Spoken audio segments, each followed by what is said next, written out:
बच्चों, इसके पहले हमने आपको इलेक्ट्रिकल फील्ड और इलेक्ट्रिकल पोटेंशियल बताया था। आज हम जो आपको बताएंगे इलेक्ट्रिकल पोटेंशियल एनर्जी बताएंगे।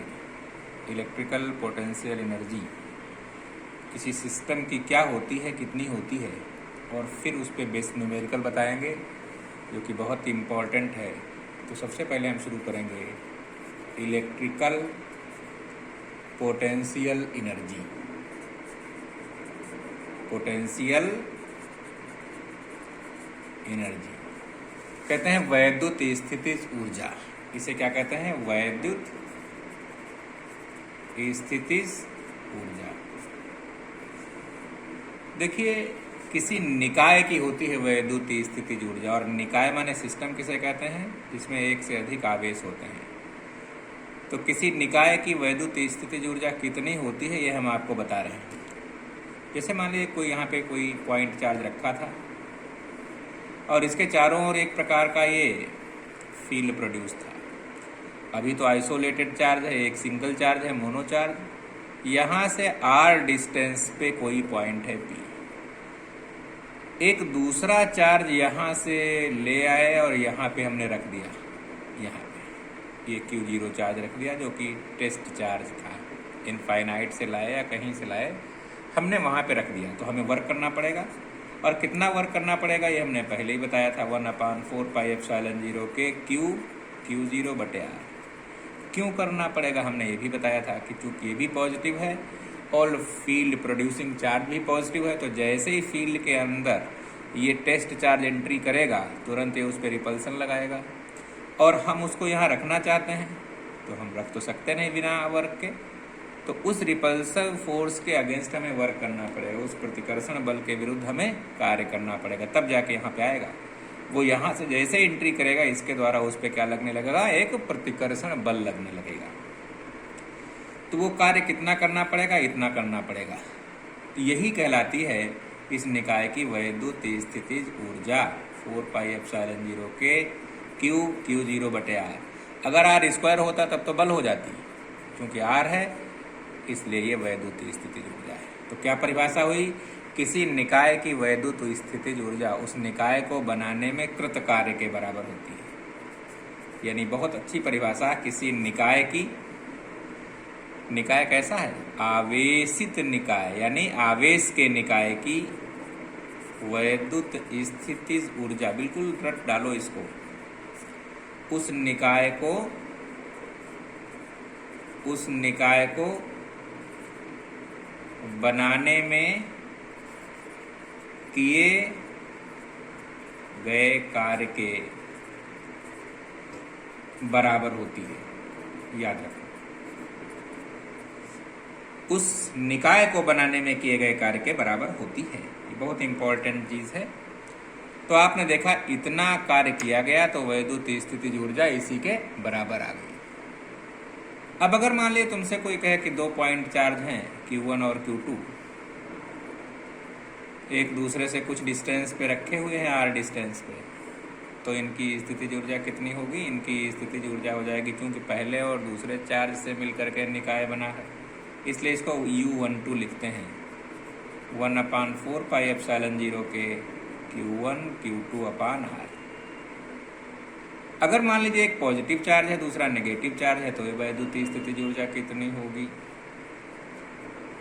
ये -Q2 है, ये +Q1 है, बीच की डिस्टेंस r है, तो वैद्युत स्थितिज ऊर्जा हो जाएगी 1/4πε0 के, विद साइन हमें चार्ज रखने पड़ेंगे, Q1 -Q2/r, क्योंकि ये स्केलर क्वांटिटी है।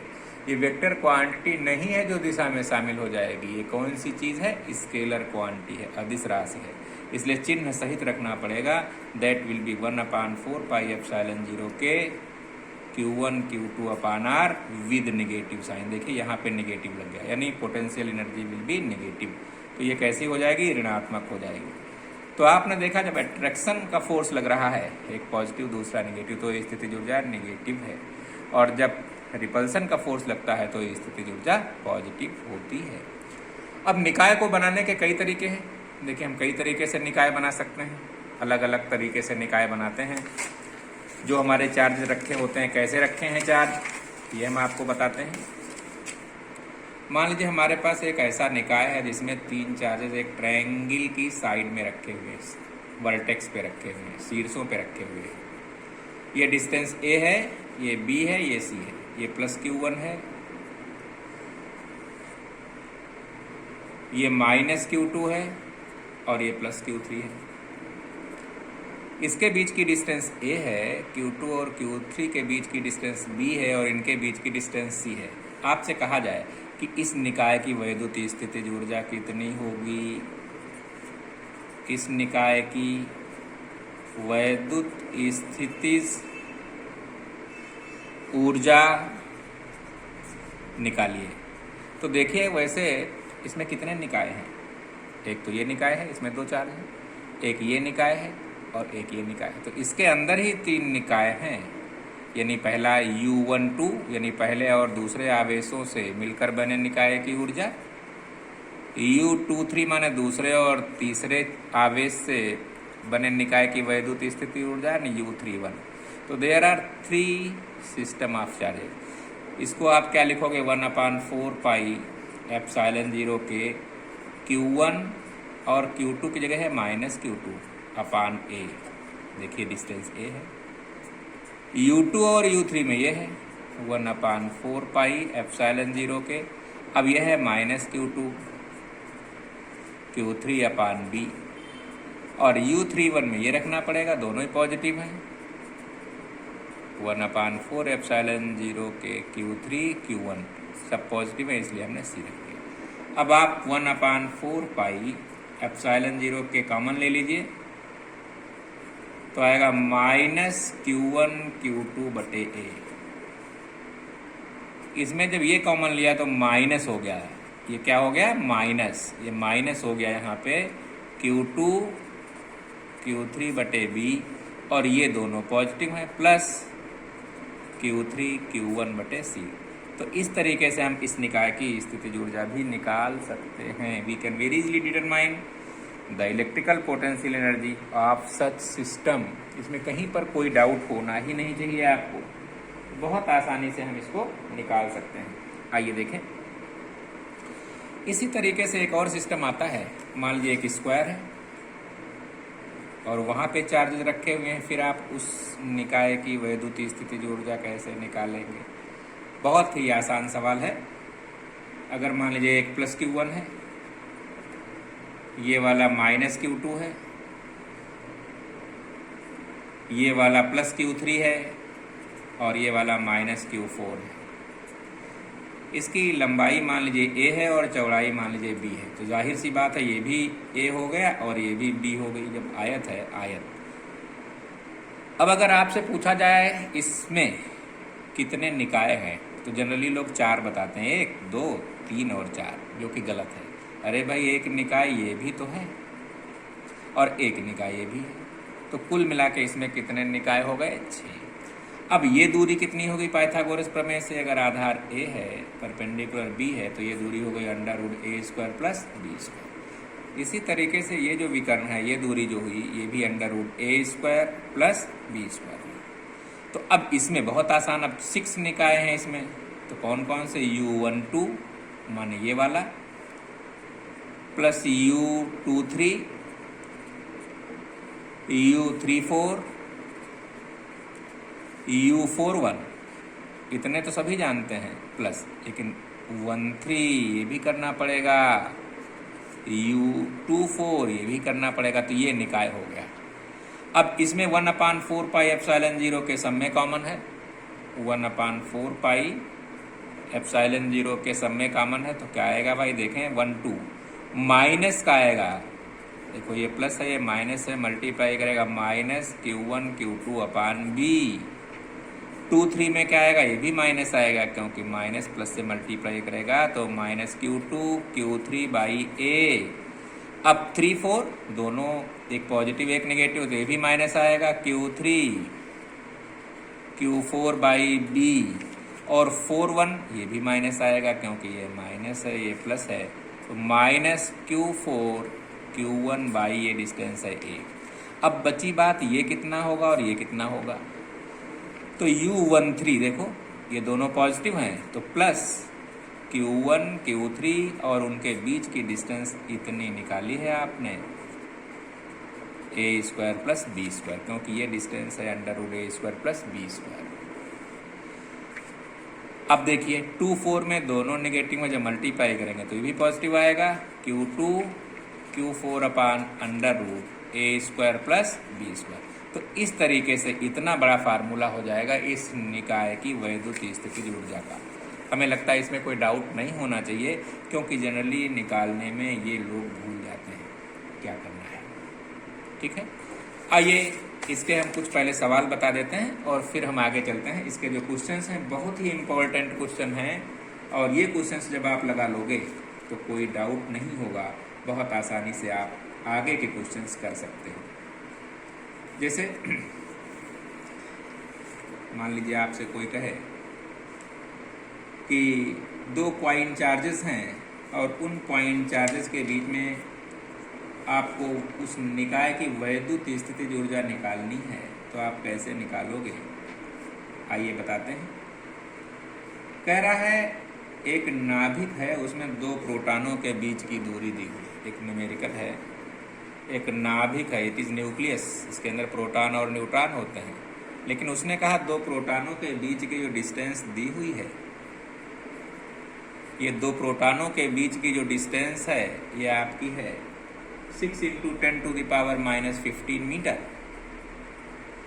तो कह रहा है इनकी वैद्युत स्थितिज ऊर्जा की गणना करो, इलेक्ट्रोस्टैटिक पोटेंशियल एनर्जी निकालनी है, वैद्युत स्थितिज ऊर्जा निकालनी है, कितनी होगी?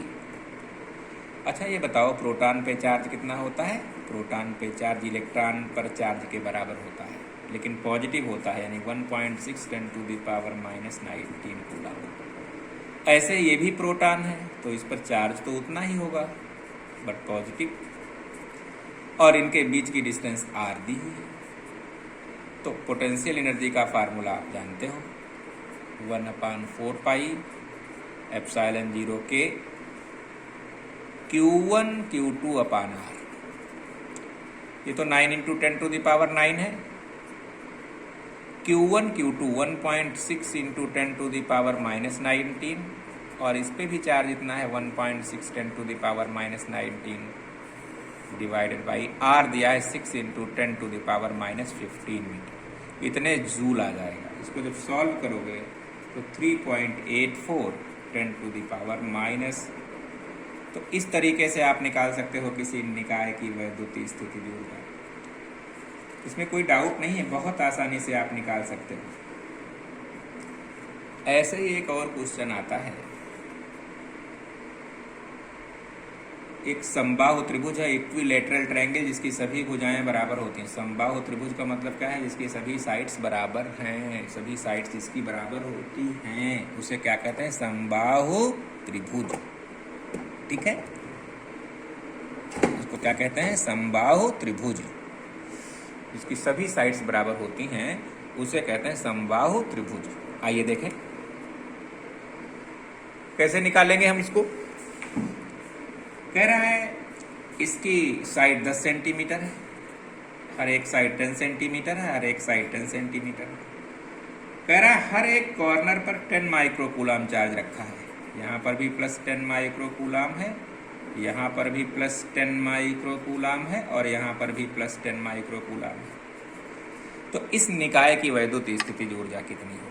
वो कह रहा है इस निकाय की वैद्युत स्थितिज ऊर्जा कितनी होगी। आइए देखें।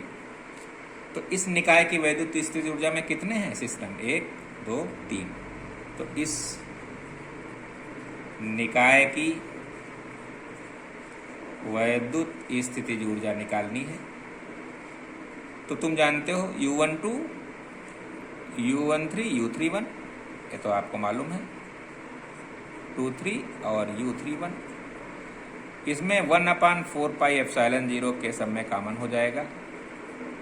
Q1 Q2, इसको हम Q1 माने, Q2 माने, Q3 माने, बराबर हैं, इसलिए Q1 Q2 अपान r। तो 10 माइक्रोकूलम को ये लिखेंगे, Q2 भी 10 माइक्रोकूलम है, और बीच की डिस्टेंस है 10 सेंटीमीटर। हमें लगता है कि जब आप ये निकालोगे ये भी इतना आएगा, क्योंकि दोनों का मैग्नीट्यूड सेम है और ये भी वही है। और जब तीसरा निकालोगे तो ये भी इतना आएगा, जितना ये आया है उतना ही ये आएगा, उतना ही आएगा, क्योंकि चार्ज बराबर हैं सब और उनके बीच की डिस्टेंस बराबर है। तो इसको हम 3 कर दें सीधे सीधे, 1/4πε0 के इंटू 3 गुना किसका, इसका 10 into 10 to the power -6, 10 into 10 to the power -6 divided by 10 into 10 to the power -2। तो जो भी सॉल्व करेंगे वो आ जाएगा 27 जूल। तो इस तरीके से किसी निकाय की वैद्युत स्थितिज ऊर्जा को हम आसानी से निकाल सकते हैं, इसमें कोई डाउट होना नहीं चाहिए आपको। Electrical potential energy can very easily be calculated by applying this formula. If we know how many systems are formed, by knowing this we can very easily calculate. अगर हमें ये पता चल जाए कितने सिस्टम बन रहे हैं, हम बहुत आसानी से ऊर्जा निकाल सकते हैं। आइए देखें,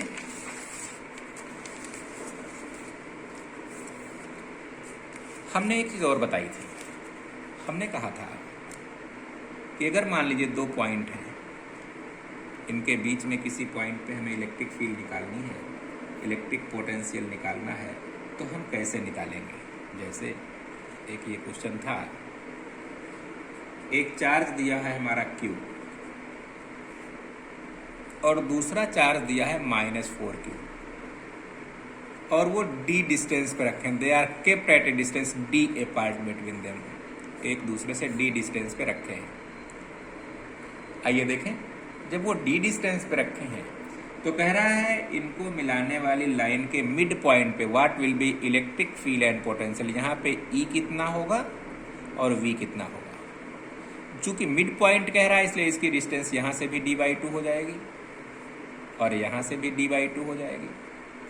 तो बहुत आसान क्वेश्चन हो गया कि इस पॉइंट पे, मिड पॉइंट पे, इसको M नाम देते हैं, तो मिड पॉइंट पे नेट इलेक्ट्रिक फील्ड कितना होगा और नेट पोटेंशियल कितना होगा।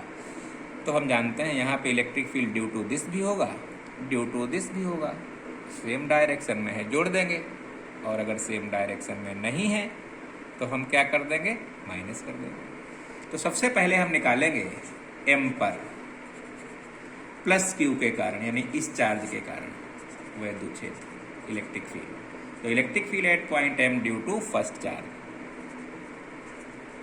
E1 कितना आएगा, 1/4πε0 के चार्ज है Q अपान डिस्टेंस है d/2, तो इसका स्क्वायर हो गया और इसकी डायरेक्शन क्या होगी, चूंकि पॉजिटिव चार्ज है और फील्ड प्रोड्यूसिंग पॉजिटिव चार्ज से हमेशा दूर की ओर होती है, यानी E1 की डायरेक्शन इधर होगी, टूवर्ड्स राइट, दाहिनी ओर लिख सकते हैं, टूवर्ड्स राइट। भाई ये क्षेत्र उत्पादक धन आवेश, field producing positive charge is here. तो ड्यू टू दिस अगर हम यहाँ देखते हैं तो उसकी डायरेक्शन किधर हो जाएगी, इस तरफ हो जाएगी। अगर हम इसी पॉइंट पे M पर ही -4Q के कारण देखते हैं इलेक्ट्रिक फील्ड कितना होगा, तो 1/4πε0 के क्या -Q रखा जाएगा, नहीं रखा, 4Q ही जाएगा, वो डायरेक्शन में शामिल हो जाएगा क्योंकि एक वेक्टर क्वांटिटी है। अब इसकी डायरेक्शन किधर हो जाएगी, अरे वो भी इधर ही हो गई, क्योंकि ऋण आवेश की ओर, धन आवेश से दूर या ऋण आवेश की ओर, क्योंकि इसका मतलब है +1 कूलाम अगर हम रखते तो ये वाला उस पर किधर फोर्स लगाता, उधर रिपेल करता, और ये वाला उधर उस पर क्या फोर्स लगाता, इधर आकर्षित करता। तो ये भी होगा राइट, होगा टूवर्ड्स राइट ही, दाईं ओर ही। अब दोनों की डायरेक्शन एक है तो हम कहेंगे M पर नेट विद्युत क्षेत्र, नेट विद्युत क्षेत्र कितना हो जाएगा, क्योंकि दोनों एक ही डायरेक्शन में है इसलिए E1 + E2 कर दें। तो 1/4πε0 के कॉमन हो गया, Q/d/2 का होल स्क्वायर प्लस 4Q/d/2 का होल स्क्वायर। तो अगर हम सॉल्व करें तो 1/4πε0 के ये 4 हो जाएगा ऊपर, 4Q/d² और ये आएगा 16Q/d²। तो रिजल्ट आ गया 1/4πε0 के 20q/d²। ये रिजल्ट आया 20q/d², इतने न्यूटन पर कूलाम और दाईं ओर टूवर्ड्स राइट। तो नेट इलेक्ट्रिक फील्ड कितना आया समझ में आ गया। हमें लगता है कि अब पोटेंशियल की बात जब करते हैं तो पोटेंशियल भी निकाल सकते हैं आसानी से। अब देखिए विभव कैसे निकालेंगे, वैद्युत विभव यानी m पर पहले आवेश के कारण प्लस q के कारण कितना होगा 1/4πε0 के q/d/2 स्क्वायर नहीं होगा ना, डायरेक्शन होगी, केवल इतना होगा, इसमें दिशा नहीं होती, अदिश राशि है ये। तो आ गया 1/4πε0 के 2q/d। लेकिन अगर m पे ही देखेंगे किसके कारण, -4q के कारण, वैद्युत विभव निकाल रहे हैं। तो V2 बराबर 1/4πε0 के। अब यहाँ माइनस लिखा जाएगा क्योंकि यहाँ डायरेक्शन में शामिल करने का कोई भी तरीका नहीं है, क्योंकि एक स्केलर क्वांटिटी है, इसलिए ये माइनस आ जाएगा 1/4πε0 के, और ये 2 ऊपर चला जाएगा तो 8q/d वोल्ट। तो देखिए -4q के कारण निगेटिव आया। ये मैंने पहले कहा था कि विभव के केस में हम चिन्ह सहित आवेश रखते हैं, क्योंकि यहाँ दिशा होती नहीं है, इसलिए दिशा में शामिल नहीं हो पाता है। और फिर नेट पोटेंशियल के लिए दोनों हम जोड़ देंगे। तो बिंदु m पर नेट विभव, आइए देखें, 2q/d और -8q/d कितना आएगा। अतः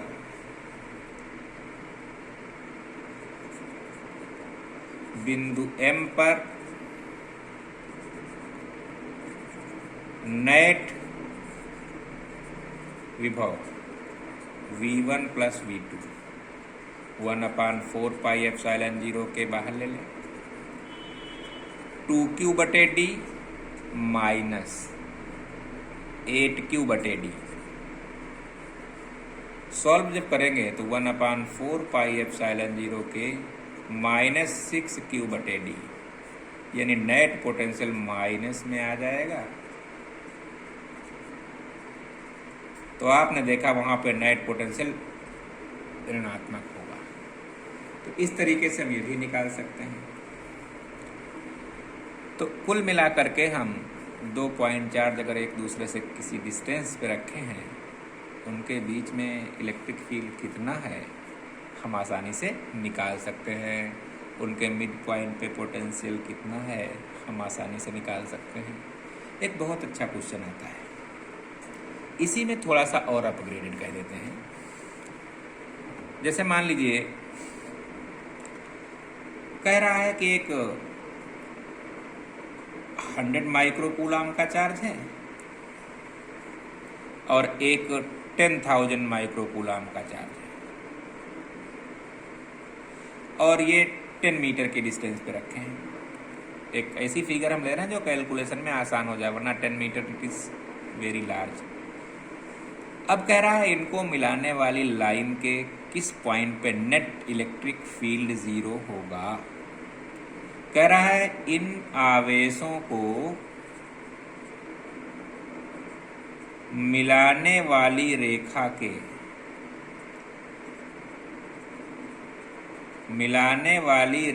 के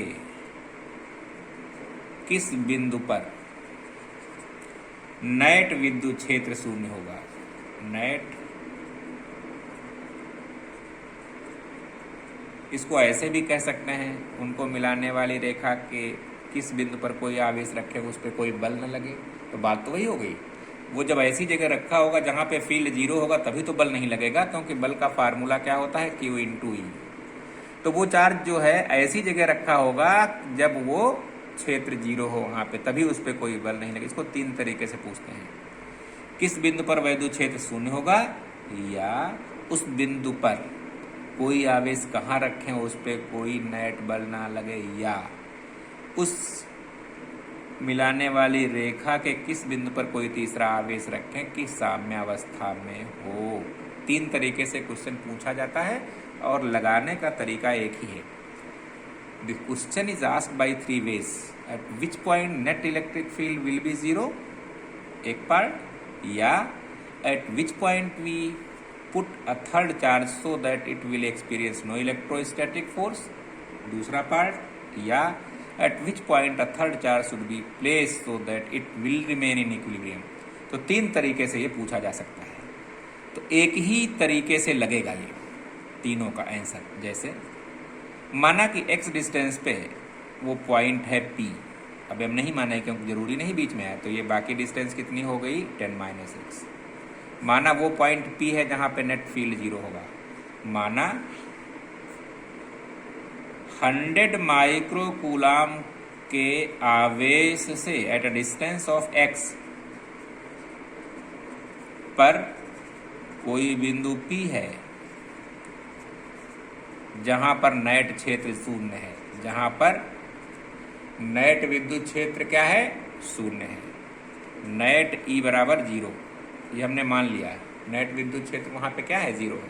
तो जब वहां पे विद्युत क्षेत्र 0 है तो तीनों का जवाब मिला। वहां पे जब कोई चार्ज रखोगे तो कोई बल नहीं लगेगा, जब वहां पे कोई चार्ज रखोगे उस पर बल नहीं लगेगा तो वो किस में होगा इक्विलिब्रियम में होगा। तो वही निकालना है। तो अब हम पहले इसके कारण देखेंगे कितना है और किस तरफ है, दोनों चीज़ें कितना और किस तरफ बहुत ज़रूरी है, और फिर हम इसके कारण देखें कितना और किस तरफ है, फिर रिजल्टेंट निकालेंगे और रिजल्टेंट को हमें क्या करना है 0 करना है। आइए देखें। तो बहुत आसानी से हम ये सवाल लगा सकते हैं कि पहले हम पहला चार्ज 100 कूलाम था, तो 100 माइक्रो कूलाम के आवेश के कारण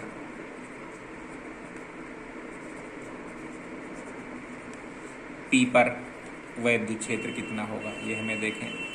तो ये आ जाएगा E1 बराबर 1/4 पाई एप्सिलॉन 0 के 100 माइक्रो कूलाम अपान x स्क्वायर। अब ये बताइए डायरेक्शन किधर होगी, क्योंकि पॉजिटिव था तो पॉजिटिव से दूर यानी दाईं ओर, टुवर्ड्स लेफ्ट टुवर्ड्स राइट। किधर हो गया दाईं ओर, टुवर्ड्स राइट। आप देख सकते हो कि अगर इसको हम देखें तो इसमें डायरेक्शन किधर जाएगी, डायरेक्शन राइट की ओर जाएगी, क्योंकि हमेशा धन आवेश से दूर की ओर होती है। देखिए यहाँ धन आवेश है और धन आवेश में यहाँ कान निकालोगे तो इधर जाएगी कि नहीं जाएगी। अब इसके कारण देखोगे ये भी धन आवेश है तो उससे दूर माने वो इधर हो, वही हमें देखना है। अब 10,000 माइक्रो कूलाम के कारण, इस आवेश के कारण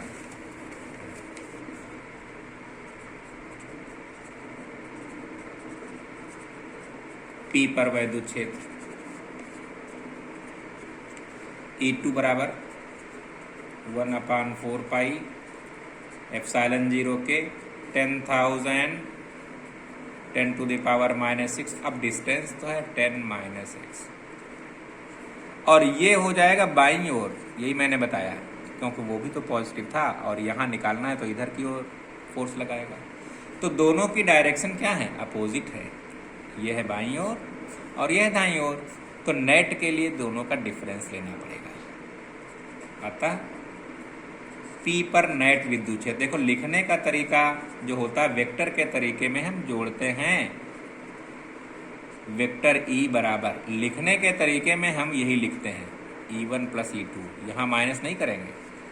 किंतु E1 और E2 की दिशाएं अपोजिट हैं।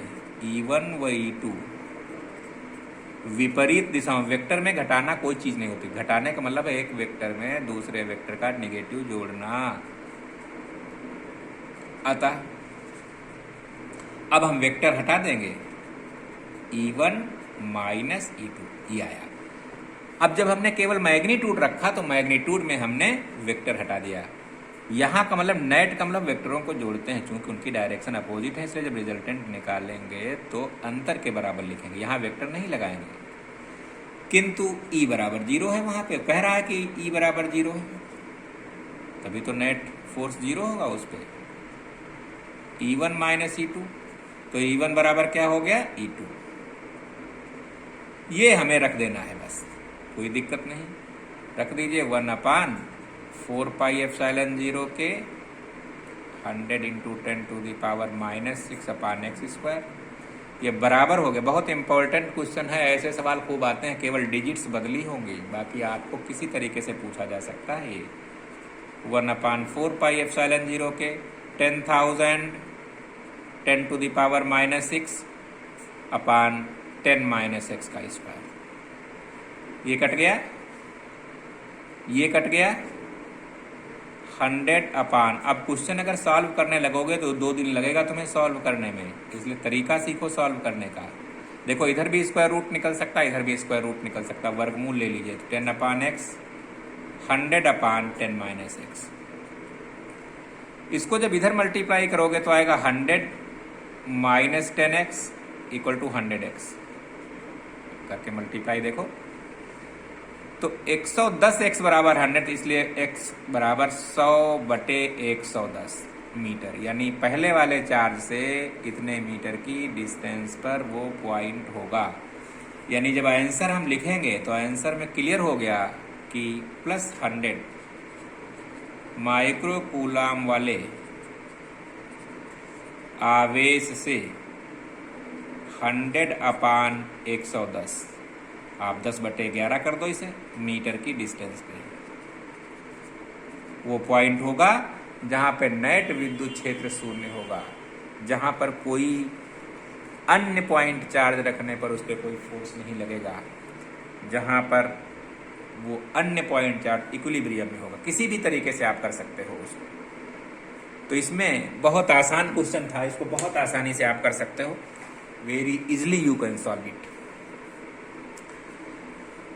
तो इसको 3 तरीके से पूछ सकते हैं, इसकी बार बार प्रैक्टिस करो। जितनी प्रैक्टिस कर लोगे आप बहुत आसानी से you can solve very easily by that. आइए देखें, कुछ और पढ़ते हैं।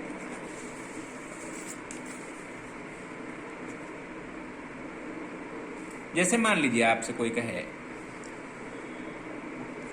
एक और चीज हमने बताई थी, वैद्युत विभवांतर किसे कहते हैं। हमने कहा था कि वैद्युत क्षेत्र के भीतर अगर कोई 2 पॉइंट हैं, P और Q, इसका विभव है V1, इसका विभव है V2, तो यहां से +1 कूलाम एक पॉइंट से दूसरे पॉइंट तक ले जाने में जितना वर्क करना पड़ता है वही वैद्युत विभवांतर कहलाता है। हमने +Q0 चार्ज लिया और यहाँ तक ले आए, तो हमने Q0 चार्ज लाए हैं तो हमें W जूल वर्क करना पड़ रहा है। If we bring Q0 charge from one point to another point then total amount of work done is W joule. तो यूनिट चार्ज को लाने में कितना करना पड़ेगा, इतना करना पड़ेगा, और यही होता है दोनों के बीच विभवांतर। हिंदी में कहेंगे 2 बिंदुओं के बीच वैद्युत विभवांतर उस कार्य को कहते हैं जो कि एकांक धनावेश को एक बिंदु से दूसरे बिंदु तक ले जाने में करना पड़ता है। Amount of work done in bringing unit positive charge from one point to another point is known as potential difference between the points. अच्छा, अगर ये विभवांतर दिया है, यदि विभवांतर दिया है मान लीजिए V है, तो यही बहुत आसानी से निकल आएगा W/Q0 बराबर V, इसलिए कुल किया गया कार्य Q0 × V। तो W = Q0, तो जितना कार्य किया जाता है यही इसकी ऊर्जा के रूप में संचित हो जाता है। तो आवेश की जो ऊर्जा है अगर उसको V विभवांतर तक त्वरित किया जाए तो अर्जित ऊर्जा Q0 × V होगी। इसे अर्जित ऊर्जा भी कहते हैं, एनर्जी गेन्ड। एनर्जी गेन्ड, जितना कार्य करना पड़ेगा उसी के द्वारा वो अर्जित ऊर्जा के बराबर हो जाएगा। जैसे मान लीजिए आपसे कोई कहे, यदि किसी आवेश को या बिंदु आवेश Q को V विभवांतर तक त्वरित करें, स्टेटमेंट है सिंपली V विभवांतर तक त्वरित करें। If a charge is accelerated to potential difference V, तो आवेश द्वारा अर्जित ऊर्जा कितनी हो जाएगी या संचित ऊर्जा कितनी हो जाएगी, energy gained, W equal to Q into V. बहुत आसानी से हम कह सकते हैं काइनेटिक एनर्जी के रूप में दिखाई पड़ेगी Q इंटू वी। अगर ये इलेक्ट्रॉन है तो E इंटू वी हो जाएगी। यदि कण इलेक्ट्रॉन माने, ये इलेक्ट्रॉन है मान लीजिए, तो इलेक्ट्रॉन पे आवेश कितना होता है स्मॉल ई, और इसे V विभवांतर तक त्वरित करें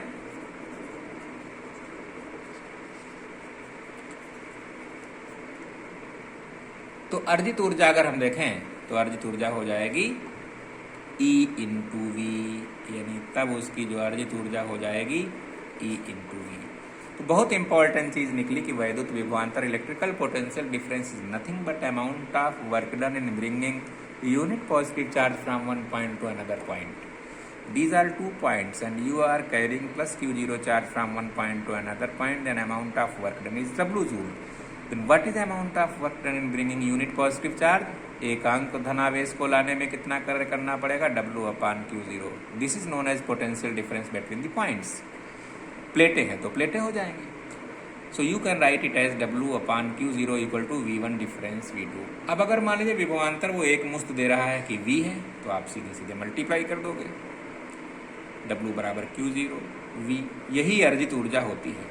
यानी यदि किसी आवेश Q को V विभवांतर तक त्वरित करें तो आवेश द्वारा अर्जित ऊर्जा W बराबर Q इंटू वी, और यही किया गया कार्य अर्जित ऊर्जा के ई। तो इलेक्ट्रॉन मानते हैं तो इलेक्ट्रॉन में Q की जगह क्या हो जाएगा, E हो जाएगा। आइए देखें, इस पे एक बहुत ही अच्छा सवाल है, very important numerical based on the same formula.